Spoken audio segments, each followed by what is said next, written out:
In Creo 13, we continue expanding the functionality of the Lattice feature. Now you can automatically create a design intent chain between the lattice geometry and its boundary or shell.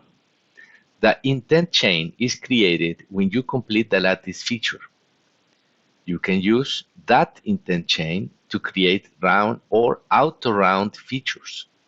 Since the features are outside of the lattice feature, the rounds can be suppressed when not needed to improve performance.